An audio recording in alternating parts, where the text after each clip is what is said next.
Well, it's hard to believe that here we are on the eve of another new year. And I remember this time last year thinking, what a relief. COVID was over, and we thought we can't ever have another horrible year like we did during COVID. But 2023 has been a tough year, right? War in Ukraine, the war with Israel and Hamas. There have been so many things, a divided America, that have made me personally wonder, can it get any worse? And on some levels, it's proven that it can. So, what I wanted to share on this New Year's Eve was what are the things we do have control over? And because it is 2024, I wanted to share 2 things for the body and 4 things for the mind that we do have control over. And I begin this New Year's message by saying to everyone, we make a choice each and every day about, are we a proactive influencer or are we a reactive responder?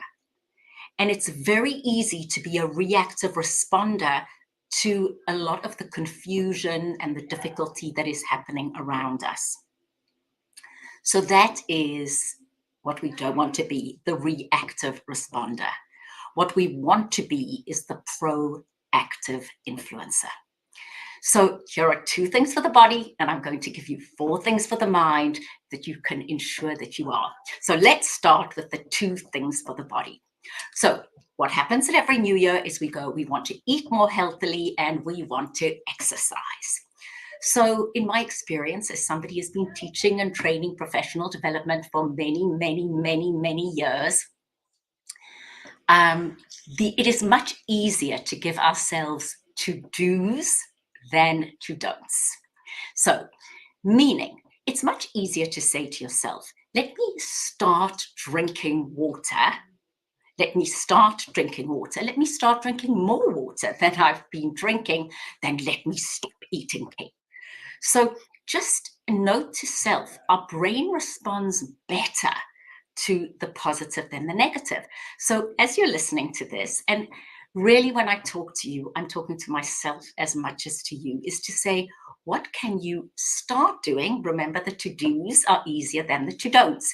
So if you're listening to this and it's, I need to increase my water intake, rather do that than be punitive and tell yourself what you shouldn't be doing. Or I will pause between bites. I will slow down my eating. That's a to-do. Okay, so a couple of tips there around, and I'm saying it to myself. And this year, I am committed. So please commit with me. And as far as exercise goes, again, it's easier for the brain to do things that are positive and that you have a positive neuro association with. So let me give you an example. I met with a friend last week and we decided we are going to meet and talk and walk once a week. That's not difficult to commit to. So that means an extra 45 minutes a week I will be exercising, because we'll be talking and we'll be walking. And we said, if the weather's bad, we'll do a more walk. But find somebody to do that with. Now, I know some of you who are listening to this are going, Nadia, I'm a gym rat. I exercise 7 times a week. You don't need to be telling me this. Well, great. Then you are one of those people that's found a positive neuro association with exercise. But for those of us, and there are many who struggle with creating these positive habits, it's so helpful to say, I don't need to go. I am going to commit to going to the gym and I'm going to do it for an hour a day. That's too hard. Make it reasonable. I did a wonderful coaching certification this year. And one of the things that it taught me was just, again, a reinforcement of how the brain works and how when we give ourselves realistic things that our brain can accept and look at positively, the chances of success are so much greater. So if that helps, great. If you didn't need that part, please wait for the next.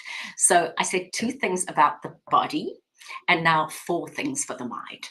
So here goes with my 2024 4 things we can do for our minds. So I wrote a blog this year about, are you an illuminator or are you a diminisher?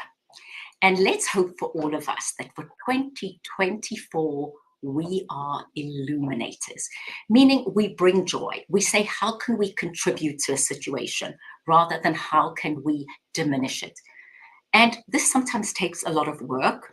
I was at an event last night. A friend of mine's daughter is getting married, and we were at an event, and there was a young man standing on his own. And I said, hi, I'm Nadia, friends of the bride's family. And he said, my name's Trevor. And I said, Trevor, meet so-and-so. And we started chatting. And he thanked me at the end of the evening. He said, thanks for making me feel so welcome. How do you do it? And I said to him, it's a practiced skill. It's a skill of illumination, meaning wherever you are you there to contribute? And he said that's something he was going to take away, because it doesn't need to be your home or your party for you to be somebody who makes other people feel comfortable. And throughout life, to think about ourselves as illuminators versus diminishers. So the second one was how easy it is to misinterpret a feeling. Well, put it this way. We feel what we feel. A feeling is an is. A feeling is not a should. But what happens to us is we often see a feeling and think of it as fact.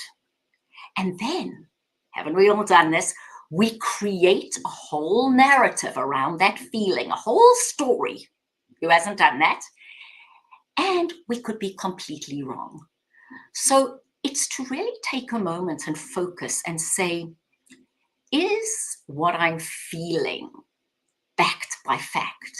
Now, we all have feelings, and feelings are certainly valid, but so often it's the story we create around the feeling that in fact can be very false.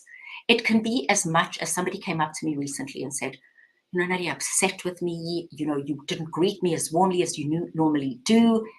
She had created a whole narrative around a feeling she had. But in fact, that particular day had been very difficult for me for a number of reasons. So please, it goes back to Don Ruiz Miguel, who said, don't make assumptions and don't take things personally. So really think about your feelings and how easy it is to create narratives, and stop and say, am I interpreting this correctly? Then my third of 4 for 2024 was pause. In presentation skills trainings, in my workshops on executive presence and leadership presence and networking and personal branding, I talk a lot about the pause in how you present yourself. But the pause is equally important in how you respond. And I quote Viktor Frankl, between stimulus and response, there lies a pause. And in that pause lies your power to choose. And so often we react. And if we had only taken a moment to think about the best, most evolved way of responding, we would have alleviated so much unnecessary angst, drama, stress. Then my fourth of 4 was to remember that people's differences are differences, not faults. And if we could all increase our level of tolerance for 2024, wouldn't that be a wonderful thing? If we could all become more tolerant, if we could all treat each other with huge respect and real, genuine curiosity of other, and seeing other as different, yes, but not less than. I did a wonderful workshop this year on networking in a multicultural environment. And some of the audience came from the Philippines, and some from India, and some from North America.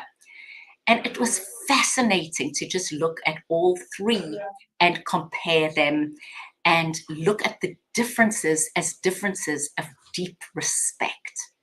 So those were my 2 and 4. My 2 for the body and 2 for the mind. I'll quickly repeat them for 2024. So 2 for the body was, it's easier to give yourself to do's than to don'ts. Find somebody or something you like doing so you have a positive neuro association. And then my 4 for the mind were: be an illuminator, not a diminisher. Don't attach narrative to feelings. Learn to pause.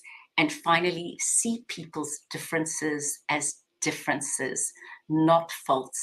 Set yourself aside for a moment and really look at the other with great empathy. So those are my thoughts for 2024. I want to thank each and every organization that I have partnered with this year. Every single one of you, every company, every group. It has been such a pleasure and an honor to work with you, and to everybody who's attended my keynotes, my workshops, my coaching. I have loved each and every interaction. And because of you all, I have the pleasure and the privilege of not waking up and saying, what do I get to do today? But no, I get the pleasure and privilege of saying, what do I get to do today? And that is a great honor. So thank you all for listening, for supporting, for being a resource, for being part of my virtual network. And let us continue to be givers in each other's lives. My 2024 message for all of you. And just hope it is a happy and healthy and peaceful one.